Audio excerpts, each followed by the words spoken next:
സ്കൂളുമായി ബന്ധപ്പെട്ട് രണ്ട് കാര്യം കൂടെ പറയേണ്ടത്. ഒന്ന്, അധ്യാപകർ. ഈ അധ്യാപകർക്ക് പല ആദർശങ്ങളും ഉണ്ടാവും. അത് കുട്ടികൾക്ക് അടിച്ചേൽപ്പിക്കുന്നത് രക്ഷിതാക്കളാവുന്ന നമ്മൾ നന്നായിട്ട് ശ്രദ്ധിക്കണം.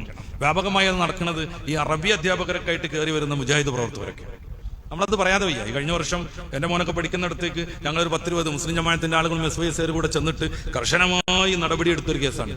അങ്ങനെ എല്ലാ നാട്ടിലും ഉണ്ടാവും. അറബി പഠിക്കണമെന്നുണ്ടെങ്കിൽ സ്കൂളിൽ അറബി പഠിക്കണമെന്നുണ്ടെങ്കിൽ സ്കൂളിൽ നിന്ന് തന്നെ അറബി പഠിച്ചോളന്ന് യാതൊരു വാശിയില്ല.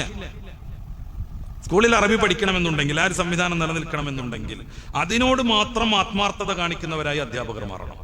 ഇതും വെച്ച് വൃത്തികെട്ട നജ്ദിയൻ തൗഹീദ് പഠിപ്പിക്കുന്ന ശൈലി വ്യാപകമാണ്. എട്ടും പൊട്ടും തിരിയാത്ത കുട്ടികളെ ചെറിയ പ്രായത്തിൽ തന്നെ നജ്ദിയൻ തൗഹീദിന്റെ ആളുകളാക്കി മാറ്റുന്നു. പൂർവികരെല്ലാവരും മുശ്രിക്കുകളാണെന്ന് പഠിപ്പിച്ചുകൊണ്ടിരിക്കുന്നു. നമ്മൾ ഇതുവരെ അനുവർത്തിച്ചു വന്ന അദ്ദാദ് മുതൽ മൗലിദ് വരെ ശിർക്കാണെന്ന് ഈ അധ്യാപകയന്മാർ, ഇവർ അധ്യാപകരല്ല, അധ്യാപകയരാണ്. ഞാൻ ഏതെങ്കിലും സമൂഹത്തെ കുറിച്ചല്ല പറയണത്. ഇങ്ങനത്തെ ദുരുദ്ദേശം സർക്കാരിന്റെ ശമ്പളം പറ്റി നിർവഹിക്കുന്ന ആളുകൾ തീർച്ചയായും അത്തരം ശൈലിയിൽ നിന്ന് മാറി ഭാഷ പഠിപ്പിക്കലാണ് ലക്ഷ്യമെങ്കിൽ അത് മാത്രം കൈകാര്യം ചെയ്യുന്ന ഒരു ശൈലി വേണം. അവർക്ക് നന്നാവും വലിയ പണിയായിരിക്കും. രക്ഷിതാക്കൾക്ക് നല്ല ശ്രദ്ധ വേണം. എന്താ പഠിപ്പിച്ചതെന്ന് കുട്ടിനോട് ചോദിച്ചുകൊണ്ടിരിക്കണം. ഒന്ന്, സമാനമായ മറ്റൊരു ആന്തോളനമാണ് ഈ നിരീശ്വരവാദികളാവുന്ന അധ്യാപകന്മാർ കുട്ടികളെ സയൻസ് ക്ലാസ്സിലും മറ്റും വെച്ച് മതവിരുദ്ധത പഠിപ്പിച്ചുകൊണ്ടിരിക്കുന്നത്. അവർക്ക് അവരുടെ ആദർശമാവാം, ആർക്കും ആരുടെ ആദർശമാവാം. പക്ഷെ അത് എട്ടും പൊട്ടും തിരിയാത്ത കുഞ്ഞുങ്ങൾക്ക് നിർബന്ധമായി അടിച്ചേൽപ്പിക്കുന്ന ശൈലി വന്നാൽ അത് തീർത്തും എതിർക്കപ്പെടേണ്ടതാണ്. PTA കമ്മിറ്റികളിലൊക്കെ നമ്മൾ സജീവമാവണം. യോഗങ്ങളിലൊക്കെ നമ്മൾ തന്നെ പോകണം. ഇന്നിപ്പോ കുട്ടിന്റെ യോഗം ഉണ്ടല്ലോ, ഒപ്പിടാൻ വേണ്ടിയിട്ട് നീ വയ്ക്കുമെന്ന് പറഞ്ഞ് വൈഫിനെ ഏർപ്പെടുത്തരുത്. അല്ലെങ്കിൽ അയൽവാസി പോകുമ്പോൾ എന്റെ കുട്ടിന്റെയും കൂടി ഒപ്പിട്ടളട്ടോ എന്ന് പറഞ്ഞേക്കരുത്. കുട്ടിയോട് എന്തൊക്കെയാണ് ഇവർ പഠിപ്പിക്കുന്നത് എന്നുള്ളത് നമ്മൾ നന്നായിട്ട് അന്വേഷിച്ചറിയുക തന്നെ വേണം. ഏറ്റവും പ്രാധാന്യം മതത്തിനാണെന്ന് നമ്മൾ മനസ്സിലാക്കണം, ആദർശത്തിനാണെന്ന് മനസ്സിലാക്കണം.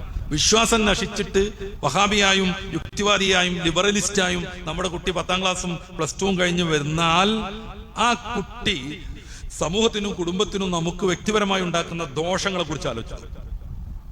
മരണപ്പെട്ടു പോയാൽ നമുക്ക് വേണ്ടി പ്രാർത്ഥിക്കേണ്ടവൻ എന്ത് പ്രാർത്ഥന, എന്ത് നിസ്കാരം, എന്ത് ദൈവം, എന്ത് റസൂൽ എന്നും പറഞ്ഞ് നടക്കുന്ന ഒരു വൃത്തികേടിലേക്ക് എത്തിയാൽ ഇത് മതത്തിന്റെ ഒരു തകരാറുണ്ടോ അല്ല കേട്ടോ. ലിബറലിസം വല്ലാതെ കയറുമ്പോൾ സർവതന്ത്ര സ്വാതന്ത്ര്യം എന്ന് പറയുന്ന ആ ഒരു ചുളിവിലൂടെ നമ്മൾ നല്ല മനസ്സിലാക്കുക, മതത്തിന് യാതൊരു തകരാറുമില്ല. ദാർശനികമായി, തെളിവുപരമായി, ബുദ്ധിപരമായി, പ്രായോഗികമായി, ചരിത്രപരമായി പരിശുദ്ധ ഇസ്ലാമിന് ഒരു 0.5% തകരാറ് കാണിക്കാൻ ഒരു വിമർശകർക്കും സാധ്യമല്ല. പിന്നെ എങ്ങനെയാണ് മതം വേണ്ടെന്ന് ഈ സൊസൈറ്റിയിൽ പറഞ്ഞ ചില കുട്ടികൾ തന്നെ തീരുമാനിക്കുന്നത്?